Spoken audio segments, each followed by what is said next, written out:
it's another case for that most famous of all manhunters, the detective whose ability at solving crime is unequaled in the history of detective fiction, Nick Carter, Master Detective. Tonight's curious adventure, a special Christmas story. Nick Carter's Christmas Adventure, or the mystery of the reluctant contributor.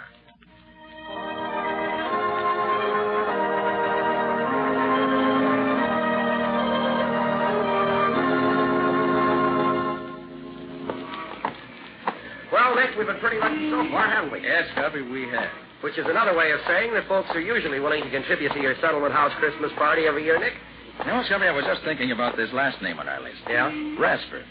I don't know him personally. You? No, I don't, but somebody must have thought he was rich enough or interested enough in the work to make a substantial contribution. Oh, here's the... Hey, is this... Hey, Nick, what's that address again? 576 Milton Avenue. Yeah. Yes, that's right. And there's his name on the door plate. Well, let's take a look, Scubby. Well, gosh, this doesn't make sense, Nick. A guy with dough doesn't hide away in a place like this. Well, knock on the door anyhow.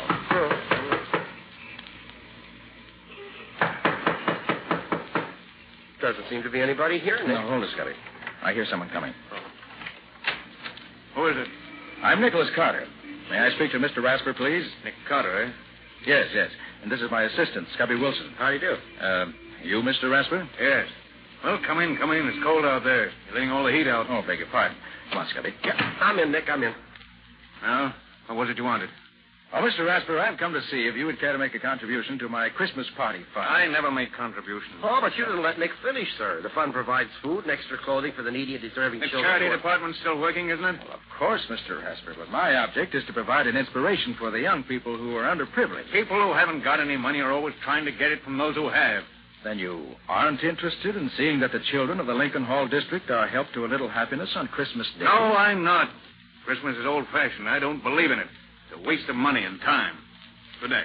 Oh, well, Mr. Rasper, it's always been a lot of fun for me personally, and I must say that I've always felt better for celebrating it. And I'm inclined to agree with Scubby, Mr. Rasper. Christmas has always been a bright spot in my life, and I feel sure that if you knew the good it has done throughout the world, it'd make you change your mind. Rubbish. Well, in any case, a Merry Christmas to you. Good day to you. Merry Christmas, indeed. It's a lot of nonsense.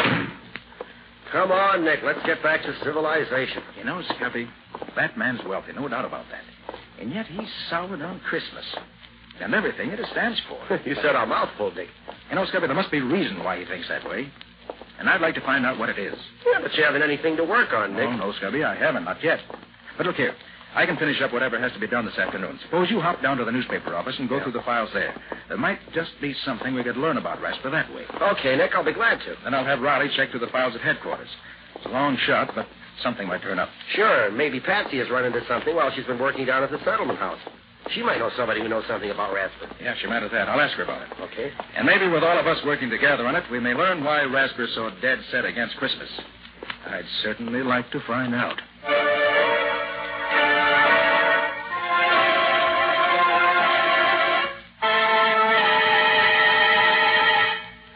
Hello, is that you, Nick?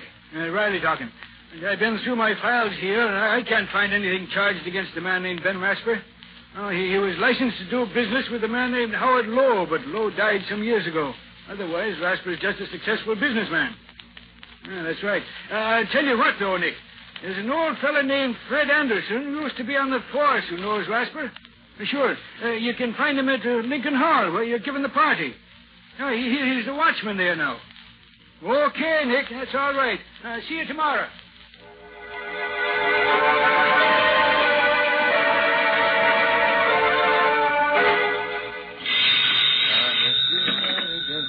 Hello. Oh, yes, Scubby? Oh, you did, huh? Sports remote, huh? Well. What was that name again? Chris Baum. Why, yes, I recall. Oh, no, I'll be there in about an hour, so I want to call Patsy first. Right. And thanks, Scubby. Bye. Jingle bells, jingle all the way. Oh, what fun it is to ride in a horse-open sleigh. Jingle bells, jingle all the way. Oh, what... Hey, Patsy. How's everything, huh? Oh, fine. I'm coming down to the hall. Is there anything you want me to bring along? Uh-huh. Why, sure, I can do that. But will that be enough, though? Okay. Yeah, Scubby just called. Oh, he found out something about Rasper. What? You did, too? How old is he? Name's Jimmy, huh? And he's coming to our party? Oh, fine, Patsy. Okay, I'll see you in a little while. Bye.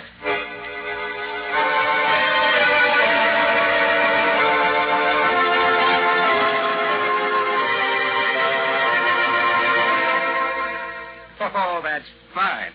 We've collected enough to do this year's party up right. Now let's get organized. Riley, your job will be to get the kids and the needy persons rounded up. Oh, sure, Nick. I'll take care of it. I got your list and the list from the social worker and from the church down there. And there are plenty of others who'll need a lift this year, believe me. I know it, Riley, and I'll depend on you. Scubby, it's your job to see that the tree and decorations and gifts are taken care of. Don't worry, Nick. Decorating is my middle name. I'll make Lincoln Hall look like $1 million in cash. Good boy. And Patsy, you'll see to it that there's plenty to eat and drink for the party, so I won't have to worry about that. I'll take care of the bills, and you have the letters the credit stores gave us. You know how to do that. Sure thing, Nick. I've been through it with you often enough before. I ought to know what you want by this time. Well, what are you going to be doing, Nick? Me? Well, Riley, I'm going to do a little detecting. I'm going to look into those tips you, Patsy, and Scubby gave me about those people who know Ben Rasper. And by the time I'm through, I hope to find out why it is that he hates Christmas the way he does. And then, maybe I'll be able to do something about it.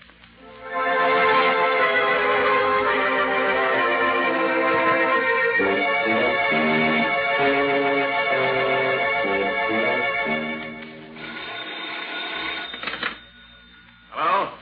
Yes, this is Rasper talking. Yes? I sent you the bill, didn't I? Well, what if it is due on the 27th? No, just because it's a holiday is no reason for a bill to be unpaid. Goodbye. Darn fool nonsense, that's what it is. There's a lot of foolish... Still talking big, ain't you, Rasper? Who's that? What do you want? Don't you remember me, Rasper? No, I don't remember you. Who are you? They used to call me the Kid. Chris the Kid. Chris. Sometimes known as the Human Flash. Chris, you. Well? It's been a long time, Rasper, hasn't it?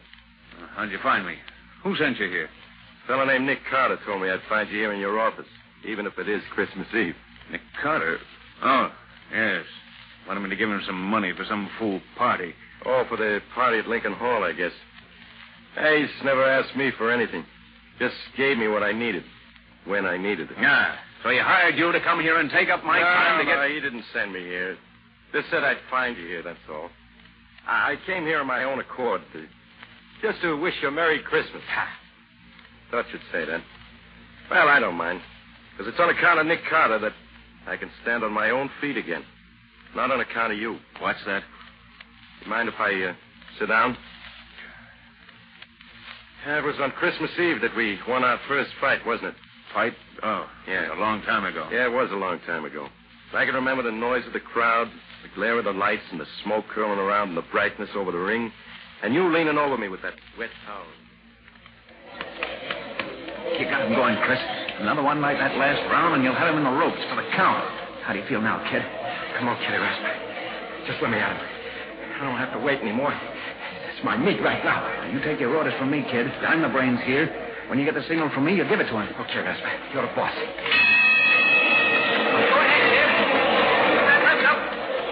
Keep your shoulder high. Keep it up. That's right. That's the ticket. Now you can take him. Get set. Take him, Chris. Now. There were a lot of those little affairs after that, Rasper. And I always did what I was told, huh? Yes. You're a good fighter, Chris. Good fighter. I made a lot of money for us in those fights, Rasper. Well, a lot of money. The old days, Chris. Lots of water's gone under lots of bridges since then. I know. And the percentage you paid me didn't last long either.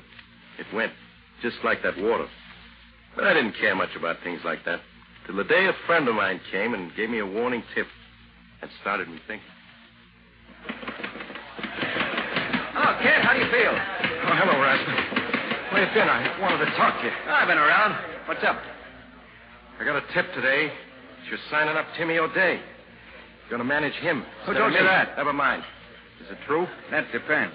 Depends on what? Look, kid, you're getting slow. O'Day's fresh. He'll be the next champ. If he wins this fight with you tonight, I'm taking him over. If I win tonight? I'm taking O'Day over anyhow.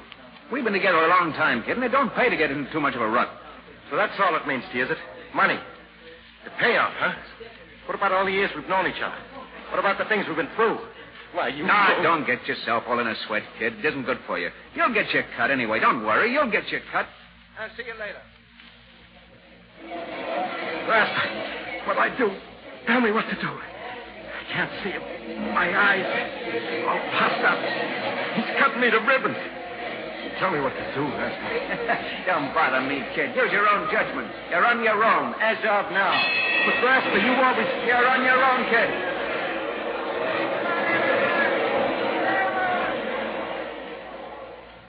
I can still see it sitting there in the ring corner, laughing at me. But that was the last thing I saw for a long time. O'Day saw to that.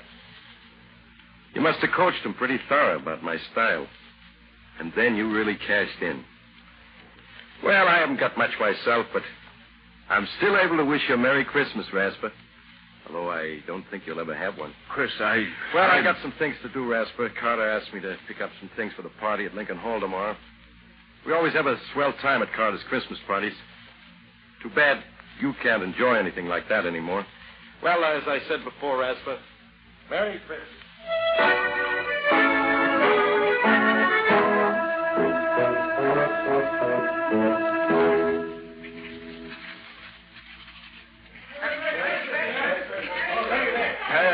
How can a man work with his mind whirling like a merry-go-round?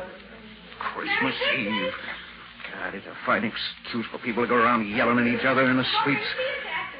Disturbing a man when he wants to get some work done. Oh, I might as well close the office and get some rest. Would have been home by now if the kid, Chris, hadn't taken up so much time. What Chris does for a living now. Wonder if... that's none of my concern. Get home and get some sleep. That's what I need.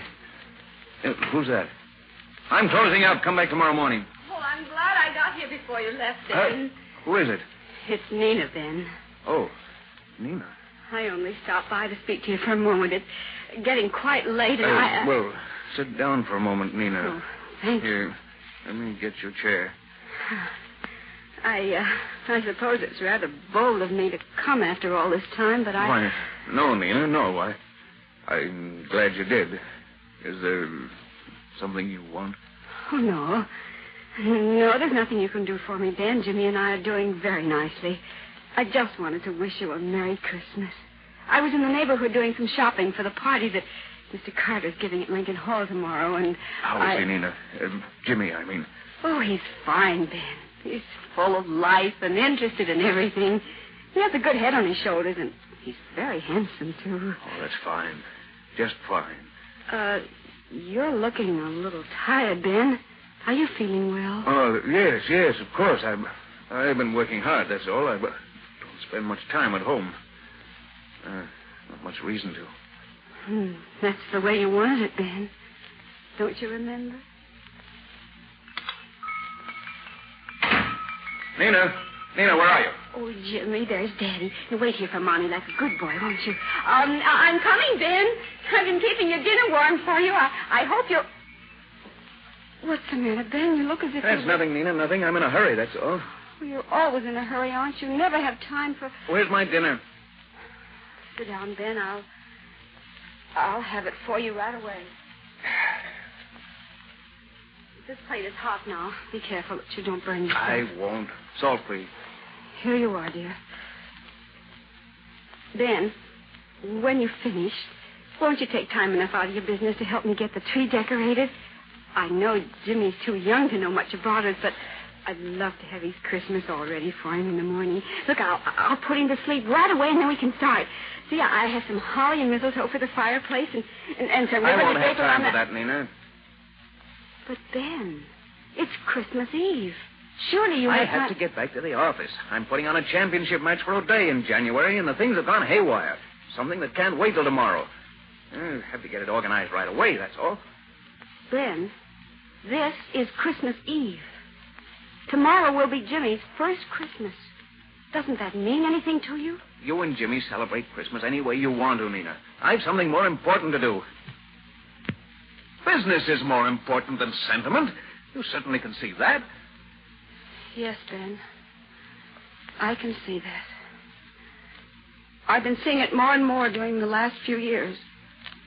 I thought that when Jimmy came, maybe you were... No, I was wrong, wasn't I, Ben? You'd even let your love for business break up our home. Break up our... Oh, don't be melodramatic, Nina. I'm not being melodramatic, Ben. I'm trying to be very calm and quiet about it.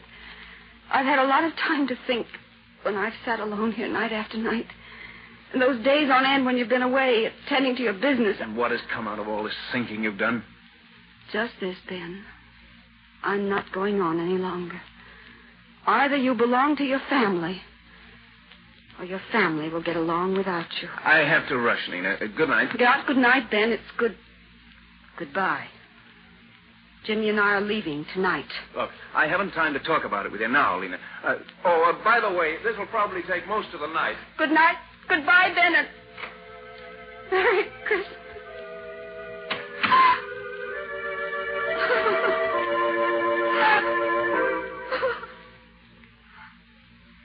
I never had much of a chance to make it up to you, Nina.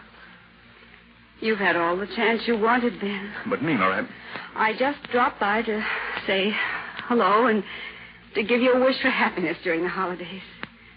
It's hard not to share with you the joy I have with Jimmy. I wish you could see his eyes dance at Mr. Carter's Christmas parties. Unfortunately, on what little I make, we can't very well afford to have our Christmas at home, but somehow we don't miss it. Everybody has such a grand time at Mr. Carter's party, and Jimmy does enjoy every minute that he's there. Goodness, I'll have to be on my way. Jimmy's waiting for me, and I have to make one more stop for Mr. Carter. Good night, Ben, and Merry Christmas.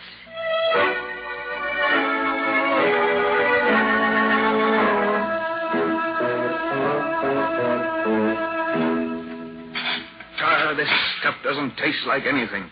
Nothing at all. I can't understand what's got into me. It's good food, fixed the same as it always is. It just doesn't taste right, that's all. What's that? Someone at the door this time of the night? I'm coming.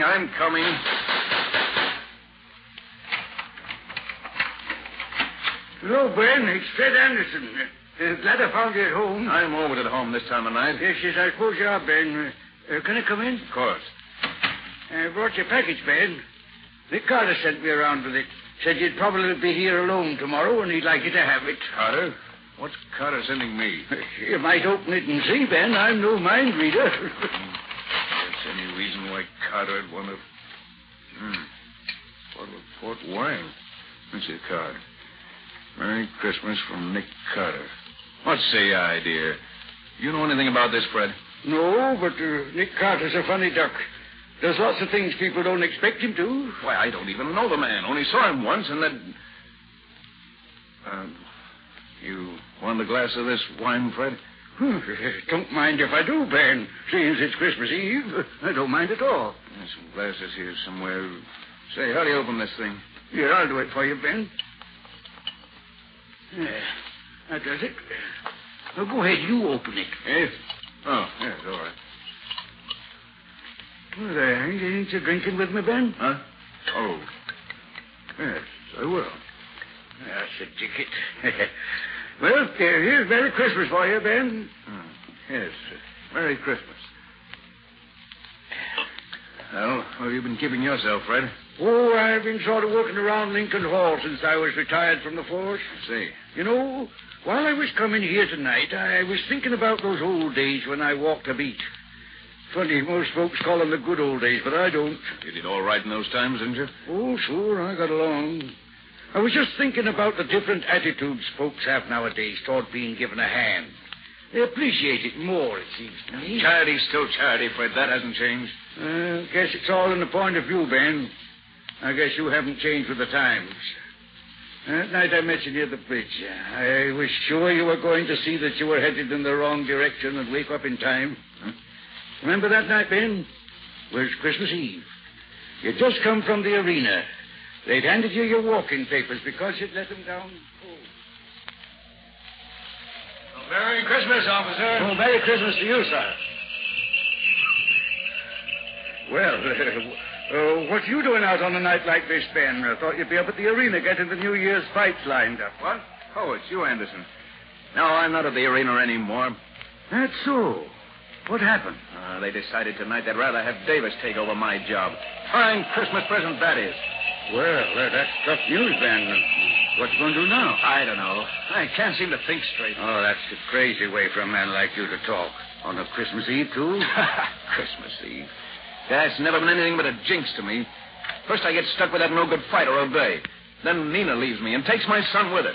And now the arena throws me out.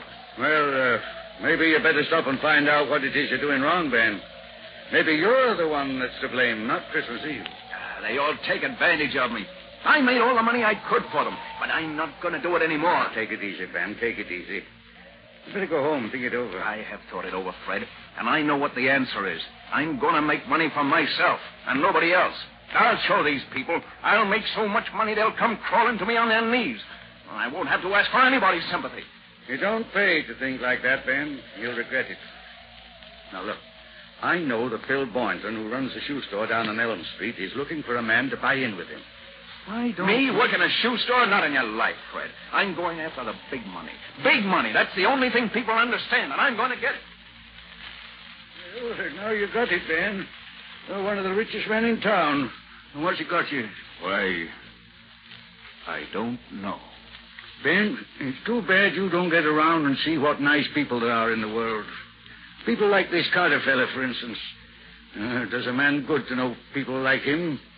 Makes you feel there really is a Santa Claus, to see him bring the smiles to the kids' faces at those parties he gives down at Lincoln Hall. Well, I'll be getting back there now, Ben. I've got a big day tomorrow. I'm not as young as I used to be. Well, Merry Christmas to you, Ben. I'll tell Nina I saw you. She'll be at the party tomorrow with young Jimmy. Good night, Ben.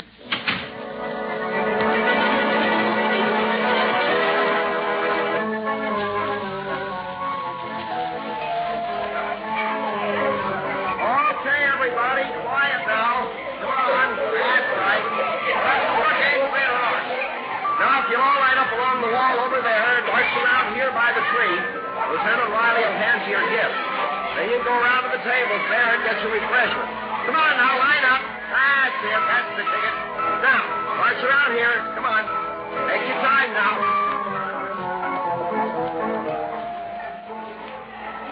Well, Patsy, how's it going? Oh, Nick, it's wonderful. We're having a grand time. Oh, that's fine, Patsy. Hey, Patsy, look. Over there by the door. What do you see? Where, Nick? Oh, well, who's that? That, Patsy, is Ben Rasper. Oh, I hope he's come to join the party. Oh, for heaven's sake, so that's the man I've heard so much about. Well, he looks scared to death, Nick. Look, Patsy, will you go over and make him welcome? Oh, of course, Nick. Good. Hello there. Merry Christmas. I'm Patsy Bowen. Won't you join us? How do you do?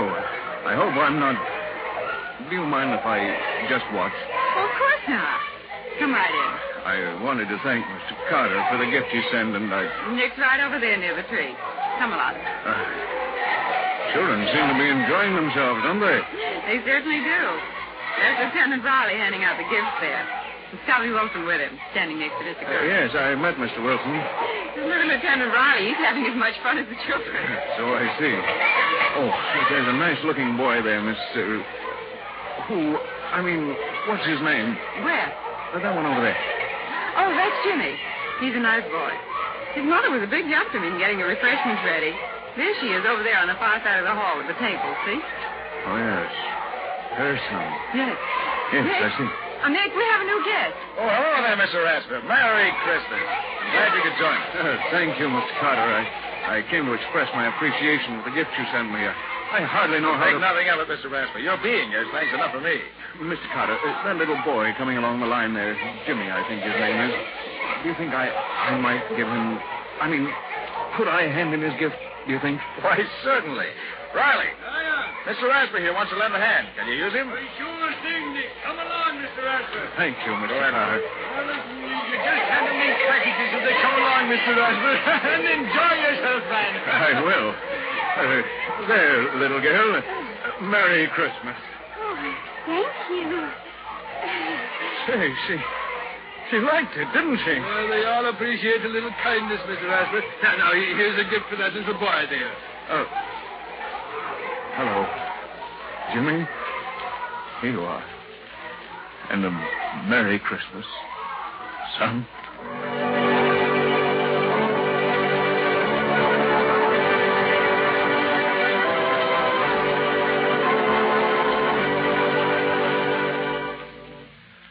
Oh, well, that was the day for you.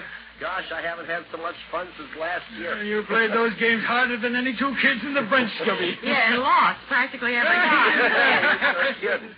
Well, you really have to be in condition to keep up with these kids. Boy, they're wonders. Hey, where do they get all that energy? That will be one of the world's great mysteries forever, Scubby. Nick, what are you thinking so hard about?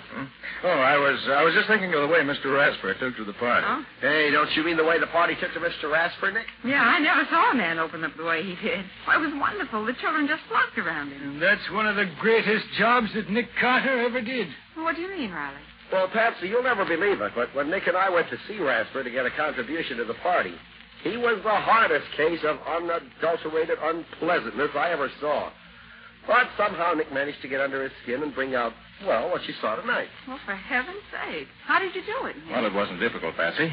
You see, I could see when we first spoke to Rasper that he was fighting something. But I didn't know what it was. But from what Riley, Scubby, and you told me, I found that 3 different times Christmas Eve had brought him bad luck. First, the fighter O'Day. Then Mrs. Rasper had left Rasper on a Christmas Eve, taking his son Jimmy with her. And third, he'd lost his promoter's connection at the arena, also on Christmas Eve. Well, the whole thing added up.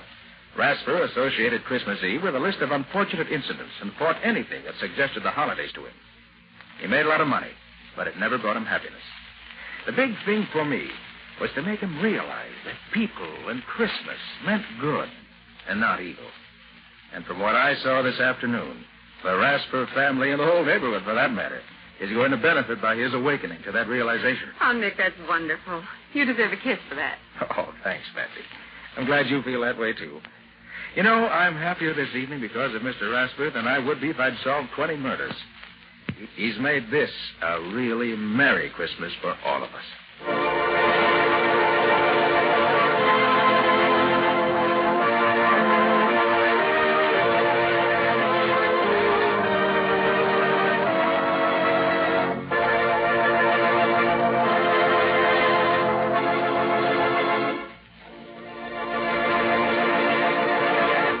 This has been another of the strange adventures of Nick Carter, Master Detective, which are brought to you regularly at this time by WOR Mutual.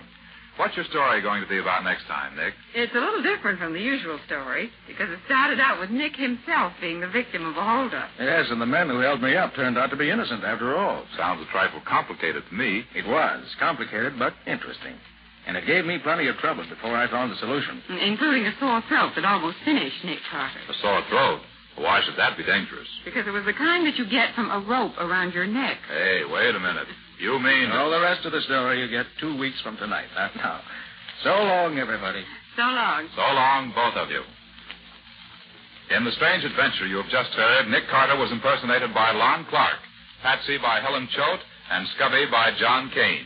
The story was written for Nick Carter by Humphrey Davis. Original music was played by Lou White. The entire production was under the direction of Jock McGregor.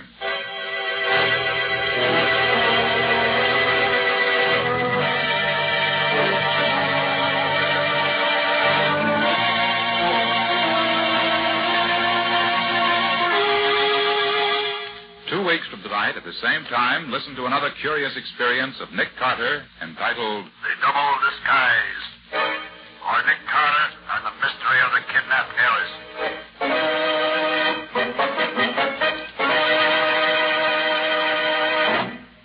This story is a copyrighted feature of Street and Smith Publications, Incorporated.